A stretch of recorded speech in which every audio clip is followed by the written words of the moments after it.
काय आहे याची कृपा पाहिजे.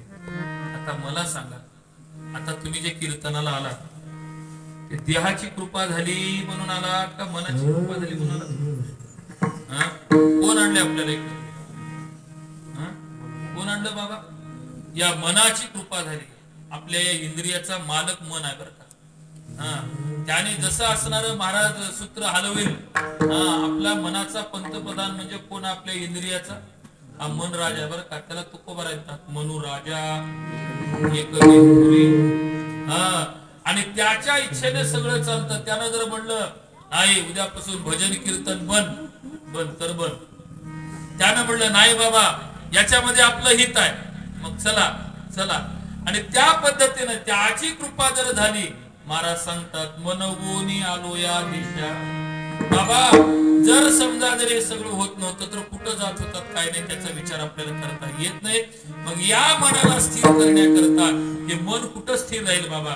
प्रपंचात मन स्थिर राहू शकतच नाही. या प्रपंचामध्ये अस्थिर असणारी गोष्ट स्थिर राहू शकत नाही.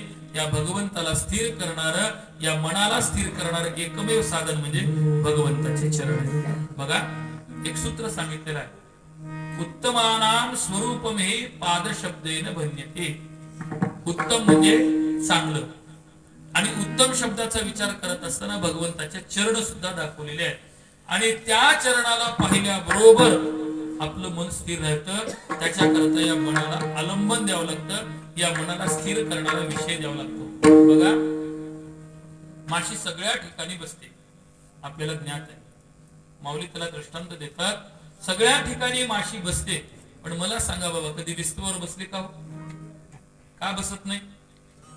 पुन्हा तिला दुसरीकडे बसता येत नाही म्हणून तिथं बसत नाही. आणि आपलं मन असंच आहे, एवढं हुशार. त्याला वाटलं इकडे एकदा गेलो आणि हे जर मन आपल्याला इकडे जर झपटून नेलं पुन्हा दुसरीकडे जाता येत नाही म्हणून काही जण इकडे त्या मनाला येऊच देत नाहीत. विठाल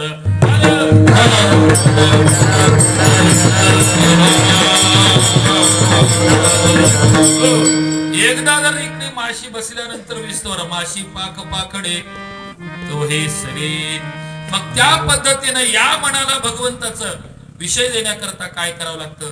त्याला महाराज व्यवस्थित पद्धतीचं भगवत तत्वाचं आलंबन द्यावं लागतं. पहा एक मनुष्य रस्त्याने निघाला, जाता जाता त्याच्या पायाला कसणारी महाराज बाटली लागली बरं का. आणि लागल्यानंतर त्याच्यातून एक पिशाच्य बाहेर पडलं. आणि ते पिशाच्य बाहेर पडल्याबरोबर त्यांनी सांगायला सुरुवात केलं, बरं झालं बाबा याच्यातून मला मोकळं केला. तुझे धन्य धन्य असणारे अनंत उपकार माझ्यावर आहेत बरं का. आणि माझ्यावर तुझे अनंत उपकार आहेत. आता एक कर म्हणले, मला एकच काम कर म्हणले,